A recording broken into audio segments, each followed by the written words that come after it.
Assalamualaikum warahmatullahi wabarakatuh. Selamat pagi anak-anak semuanya. Semoga anak-anak semuanya diberi kesehatan oleh Allah Subhanahu wa taala dan tetap semangat walau belajar dari rumah.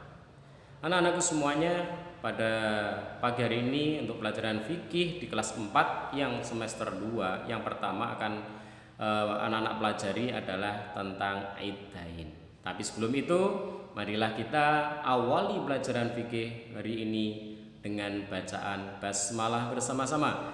Bismillahirrahmanirrahim.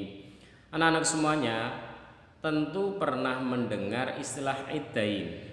Ya, apa itu iddain? Iddain artinya 2 hari raya. Umat Islam itu mempunyai 2 hari raya yang sangat terkenal, yaitu hari raya Idul Fitri dan hari raya Idul Adha.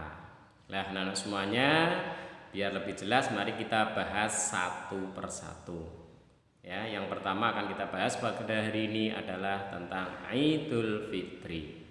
Idul Fitri artinya Aid itu kembali, Fitri fitrah, ya, itu artinya suci. Jadi Idul Fitri itu artinya kembali suci atau kembali kepada kesucian.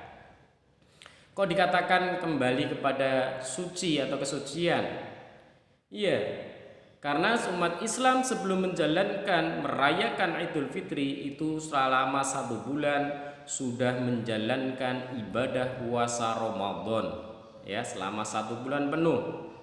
Apabila puasa Ramadan itu dilaksanakan karena Allah Subhanahu wa taala, yaitu dilaksanakan dengan benar karena mencari ridho Allah Subhanahu wa taala, maka kita akan meraih kemenangan, kita akan menjadi orang yang suci kembali karena dengan puasa itu amal ibadah kita akan ditingkatkan oleh Allah pahalanya, kemudian dosa-dosa kita akan diampuni oleh Allah Subhanahu wa taala. Sehingga ketika selesai menjalankan puasa Ramadan itu, maka kita akan meraih kemenangan, hati kita akan meraih kemenangan, dan kita akan kembali kepada kesucian.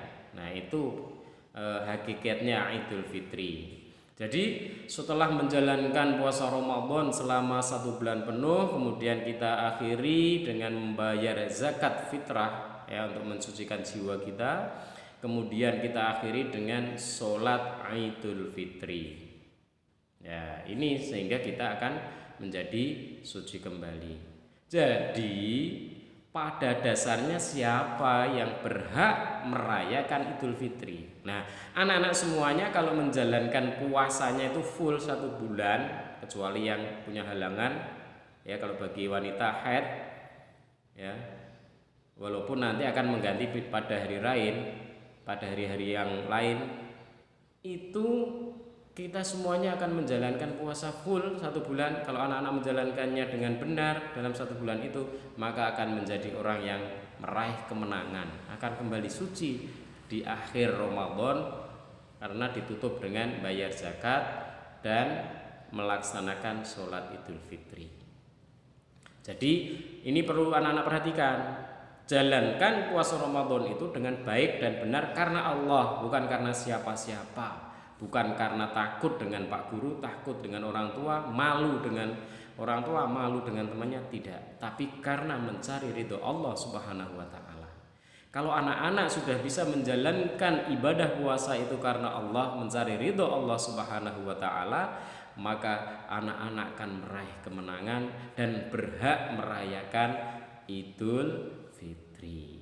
Jadi pada hakikatnya yang berhak merayakan Idul Fitri itu ya orang-orang yang menjalankan puasa dengan baik dan benar, orang-orang yang menjalankan puasa karena mencari ridho Allah Subhanahu wa taala. Walaupun di masyarakat anak-anak tentu banyak melihat, orang itu kadang puasa, kadang tidak, tapi kok ikut merayakan Idul Fitri. Silahkan, tidak apa-apa ikut merayakan. Tetapi mereka tidak, pada dasarnya tidak merayakan kemenangan, karena mereka tidak mendapatkan kemenangan kalau mereka tidak menjalankan puasa dengan benar, bukan karena Allah Subhanahu wa ta'ala. Nah, untuk itu silahkan anak-anak semuanya setiap bulan Ramadan silahkan laksanakan puasa Ramadan karena mencari ridho Allah, bukan karena kewajiban saja, bukan karena terpaksa, bukan karena takut, bukan karena malu, tetapi karena menjalankan perintah Allah untuk mencari ridho Allah Subhanahu wa Ta'ala. Dan pada bulan Ramadan itu banyak hal yang harus kita lakukan karena pahala dari amal ibadah kita akan selalu dilipat gandakan oleh Allah. Maka setelah selesai bulan Ramadan kita rayakan Idul Fitri. Nah, kita merayakan dengan tentu saja tidak berlebihan ya, sesuai dengan keadaan kita. Jadi tidak perlu semuanya harus baru, itu tidak.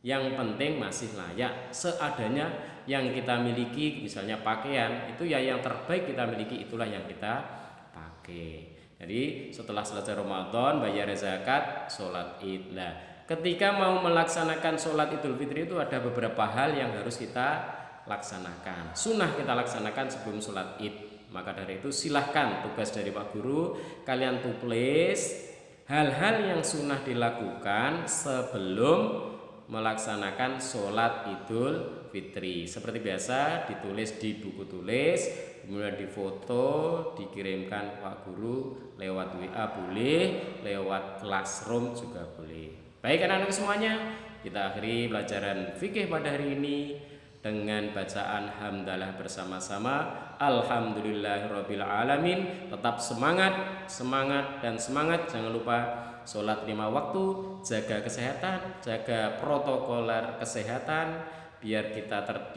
dijauhkan dari segala penyakit. Terima kasih. Assalamualaikum warahmatullahi wabarakatuh.